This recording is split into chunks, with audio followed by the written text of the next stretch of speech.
So October 5 is the date set for school bells to start ringing again, but will it really take 35 days for things to de-escalate? A great question to ask after 5 months of an ongoing pandemic. The new president of the Jamaica Teachers Association, Mr. Jasper Gabriel, is here to weigh in on that discussion. Good morning, sir. Welcome to Smile Jamaica. It's morning time. Morning, Neville. Great to be here with you. And And good morning to the listeners. congratulations, sir, on being named the president of the Jamaica Teachers Association. Huge, huge, huge job for you, isn't it?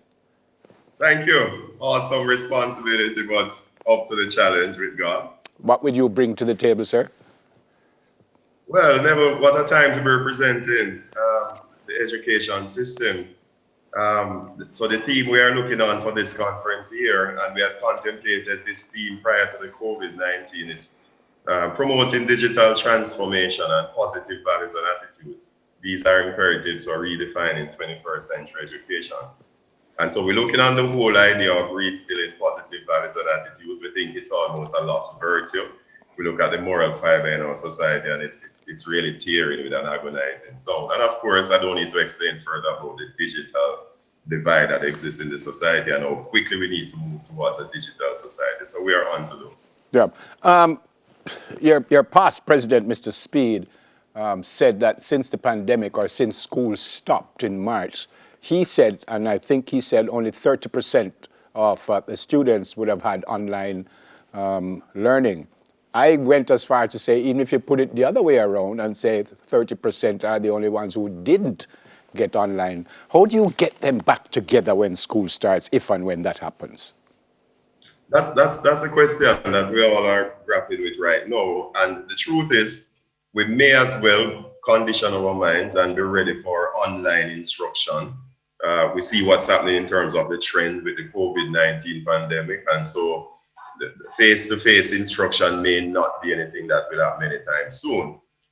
In that, however, we have a great opportunity in terms of leveraging the technologies that exist and providing online instruction.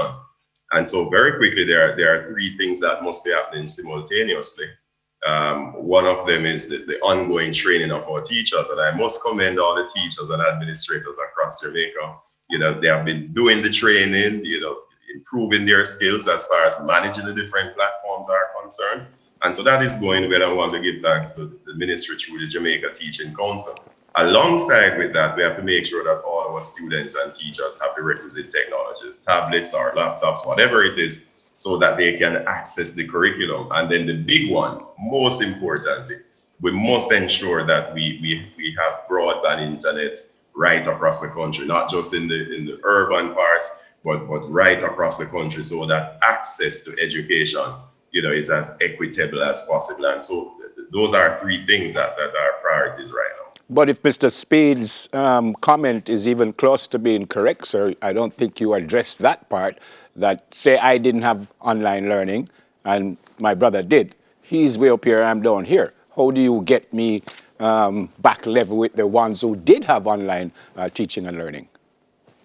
Well, what happens is that the administrators working with their teachers, and if you recall, the first 2 weeks, the ministry had advised we would do some assessments and so on. So every school would have to do their own evaluation in terms of the gaps that exist, and there are plans to bridge the curriculum in terms of providing extra support to those who would have not been in the loop, and at the same time incorporating aspects of the new curriculum.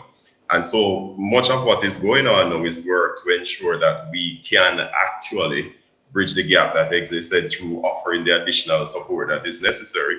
But what we found out is that it was very different depending on particular institutions and locations and so on. Okay. And so it really comes down to the particular school and wherever it is located and the extent to which the students and teachers were engaged in the process. And then the decision made as far as how we bridge that gap is concerned through offering additional support. Okay, you said earlier that face-to-face teaching, learning, in your words, won't happen anytime soon. What does that mean, sir? May not. None of us can predict for sure what is happening with this pandemic. We just recorded the highest number of new cases. And of course, schools is a hot spot as far as the spreading of the COVID-19 is concerned. You're talking about almost 1,000 public education institutions with students coming from all across the country and so on. And so it means that in terms of projecting for us to come together for face-to-face instruction, it seems like the president, I think we just froze on us. Well, all right. I think we have to go because the other question I would want to ask the president is, what does he suggest? What does he suggest? When does he suggest? Do we call off the rest of 2020? And if it's online training, why not start now? If it's online training, why wait until October? But hopefully we will get him back at another time. Coming up in just a little while, we're going to have News in 5, the second edition this morning. So stay with us. That was the president of the Jamaica's Teachers Association, Mr. Jasford Gabriel, who is also the principal of Manchester High School in Mandeville. So I'm going to take a break. When we come back, News in 5. Stay with us, please.